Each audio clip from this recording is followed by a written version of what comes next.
This is Y376 International Political Economy, February 4, 2008. What is international political economy? According to Oatley, it is the political battle between winners and losers from global economic exchange. Oatley provides an example of the U.S. debate over steel tariffs. Who benefits and loses in the short term from higher U.S. steel tariffs? Losers include exporters of steel to the United States, importers and other consumers of steel because of the higher prices that are passed along to consumers. Consumers include auto manufacturers and the construction industry who use steel intensively. The winners are the U.S. producers of steel who no longer have to compete with foreign producers, the steel workers who work for those U.S. producers, and the communities where that steel is produced.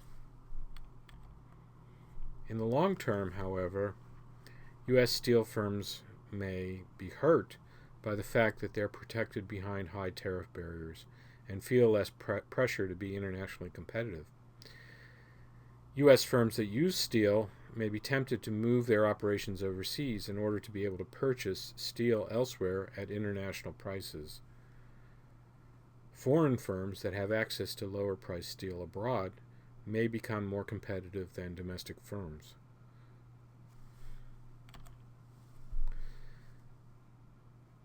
Oatley discusses three traditional schools of thought in international political economy: mercantilism, liberalism, and Marxism. Jean-Baptiste Colbert, the finance minister of Louis XIV, is author. This slide contains pictures of the three founders of the three schools. Jean-Baptiste Colbert was the finance minister of Louis XIV. Adam Smith was a Scottish economist and originator of some of the early theories of free trade.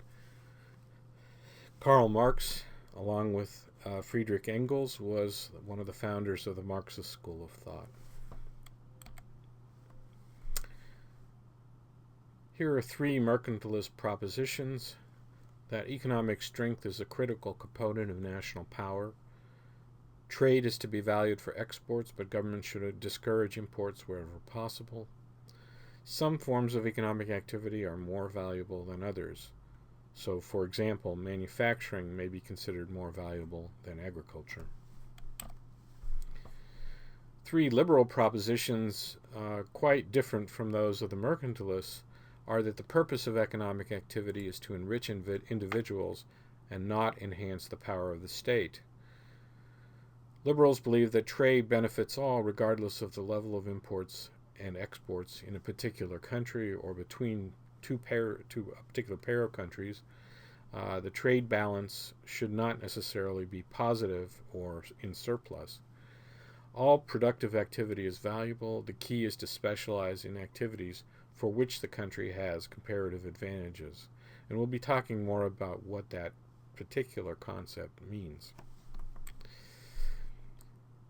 In Marxist theory, capitalism is defined as the private ownership of the means of production by capitalists. Workers are paid wages by their employers, the capitalists. Value of goods is determined by labor used to produce them. This is the so-called labor theory of value. Capitalists never pay sufficient wages to compensate workers for the true value of their labor, which is the source of class conflict.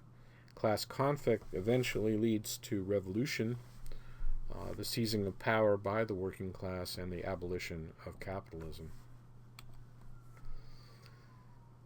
This table compares the three schools of thought on four specific issues. Mercantilism believes that the state is the most important actor. Liberalism believes that the focus should be on individuals and individual welfare.